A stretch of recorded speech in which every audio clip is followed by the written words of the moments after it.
Hey, beautiful souls. Welcome to Friday Night VIVE. Tonight, I want to talk about something we don't usually notice right away. Not the moment something changes, not the shift itself, but what happens after you stop chasing it. There's a space that opens when the noise settles, when you're no longer trying to interpret every silence or rush to fill every gap. And that space can feel unfamiliar at first. But if you stay there long enough, something steadier begins to form. That's what we're exploring tonight, the space after. But before we get into it, where are you tuning in from tonight? Please drop your city in the comments and say hello. This conversation tonight isn't about the moment something ended. It's about what happens after you stop chasing it. Because most of us are trained for the moment of disruption. We know how to react, we know how to process, and we know how to talk about the shift. But very few people talk about what comes next. There's a space that opens when you stop scanning the room, when you stop reading every pause as a message or stop trying to interpret silence, and when you stop rushing to fill the gap with explanation. That space can feel strange at first, almost exposed, not because something is wrong, but because your body has been trained to stay alert, to notice everything, to interpret everything, to make meaning out of every change in tone, timing, or attention. You see, hypervigilance is subtle. It doesn't always look like anxiety. Sometimes it looks like attentiveness, responsibility, even emotional awareness. You're the one who notices shifts quickly. You feel when energy changes in a room, and you pick up on what people mean even when they don't say it directly. And for a long time, that ability probably helped you navigate life by helping you stay prepared, avoid conflict, or anticipate what might be coming. But there comes a point where that same awareness becomes exhausting because your body is constantly searching for signals, scanning for movement, listening for what might be implied. And when the signal disappears, your system doesn't immediately relax. It wonders what it missed. Silence can feel uncomfortable for that reason, not because silence itself is threatening, but because your nervous system has learned that silence means something must be interpreted. So the mind starts working. Maybe I said something wrong. Maybe something shifted. Maybe I should check in. Maybe I should clarify. Maybe I should do something. And without realizing it, the body starts moving again, trying to close the gap, to restore a rhythm, trying to return to something familiar. But what happens when you don't? What happens when you simply stay in the space where nothing is being explained, nothing is being chased, nothing is being interpreted? At first, it can feel uncomfortable, almost like standing in a room that suddenly became very quiet. Your body may want to move, your mind may want to solve something, but if you stay long enough, something interesting begins to happen. Your nervous system starts to realize that nothing is actually wrong. No alarm is sounding, no emergency is unfolding. There is simply space, and in that space, something steadier begins to form. Not fireworks, not a breakthrough moment, not a dramatic realization, but something quieter than that. Clarity and presence, a sense that you are no longer reacting to every shift around you, but instead, you are simply here. And that difference matters because when you stop interpreting every silence as rejection, you stop negotiating your worth in every moment. You stop explaining yourself before anyone asks. You stop rushing to repair situations that were never broken. And you begin to see something more clearly. Silence doesn't always mean abandonment. Sometimes it means alignment. Sometimes the quiet that appears after something shifts is simply space being created. Space that used to be filled with effort, with monitoring, with proving, with emotional labor that you carried automatically. And when that effort stops, the silence can feel confusing at first because your body expects to feel loss.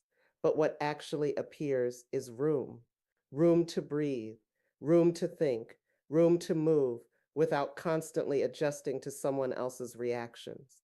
And that's the space March is inviting us to explore, not the ending, not the moment of realization, but the space after, that place where you are no longer chasing clarity and you are no longer negotiating your presence, just standing in calm, in quiet, in a steadiness that doesn't need to be announced. And the longer you stay in that space, the more something settles. You begin to trust that silence is not something you need to manage, and that alignment doesn't require explanation. And you notice something else. Your body is no longer bracing. Your mind is no longer rehearsing. Your attention is no longer scanning every corner of the room.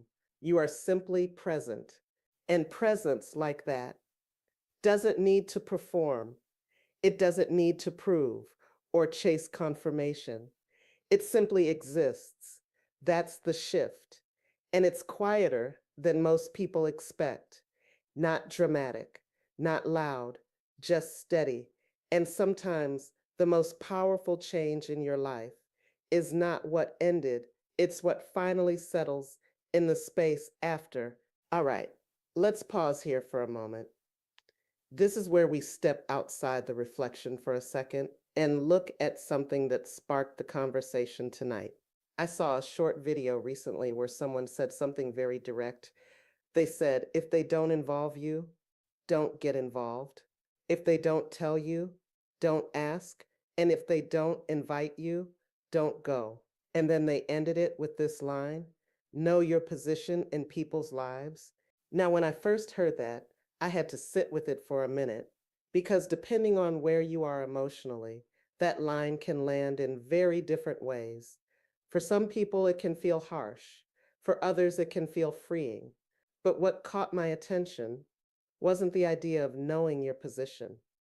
It was the part about not chasing the silence, not rushing to insert yourself when the invitation hasn't been given, not trying to solve something that hasn't actually been spoken.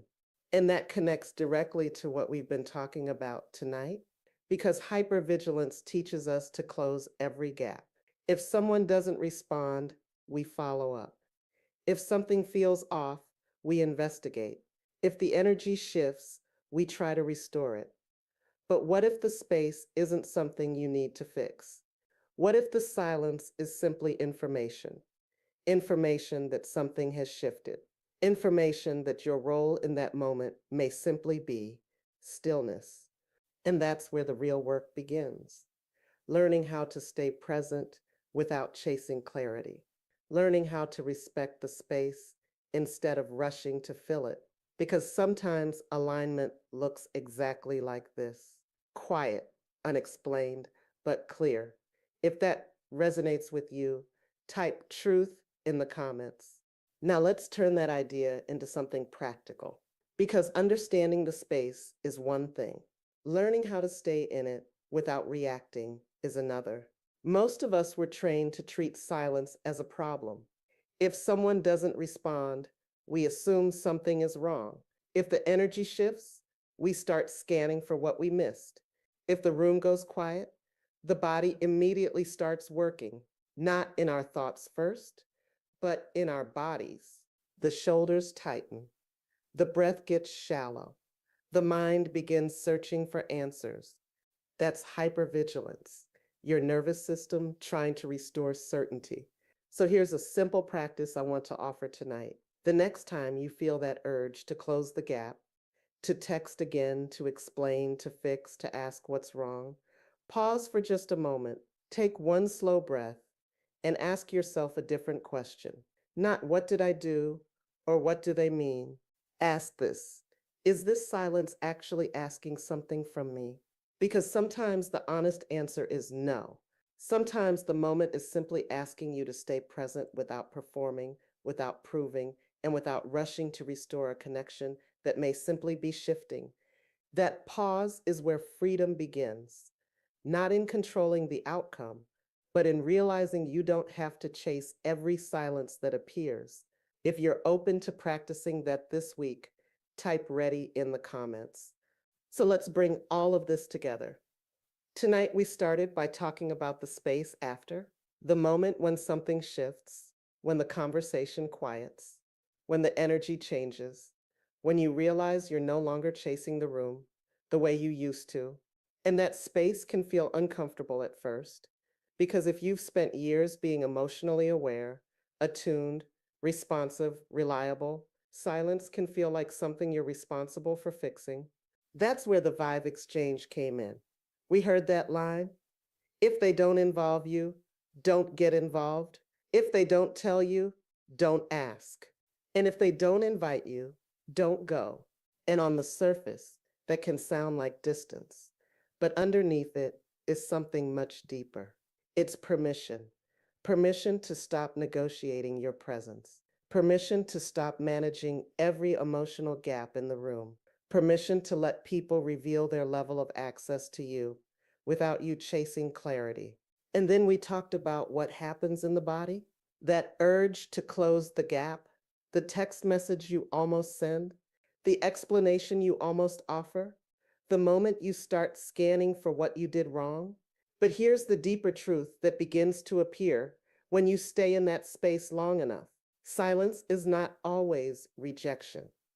Sometimes it's alignment. Sometimes what feels like abandonment is simply the moment you stop overextending your worth into places where it no longer belongs. And when that happens, something very quiet but very powerful begins to form. You stop proving, you stop explaining, you stop negotiating your value based on how quickly someone responds to you. And instead, you become present in your own life, not reactive, not performative, just clear. Because the real shift isn't learning how to be needed. It's learning how to remain whole when you're no longer trying to be, and that is the space after. If you're feeling this message tonight, stay connected by subscribing so you don't miss future conversations. Before we close tonight, I want to leave you with one simple affirmation. You can take a breath here if you'd like. Let your shoulders drop and just let the words land. I am safe in the space that reveals what truly belongs in my life. I'll say that one more time. I am safe in the space that reveals what truly belongs in my life. Sometimes the quiet is not emptiness. Sometimes it's clarity. And sometimes the space after is where your real life finally has room to begin. If you're claiming that for yourself tonight, type yes in the comments. Thank you for vibing with me tonight.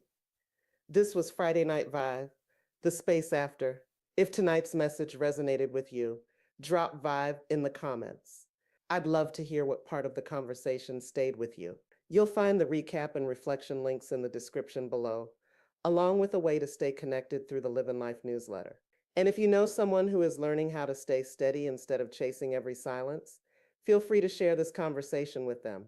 Before we close, let's return to the affirmation one more time. I am safe in the space that reveals what truly belongs in my life. Take that with you into the week ahead. I'll see you in a month for another Friday Night Vibe.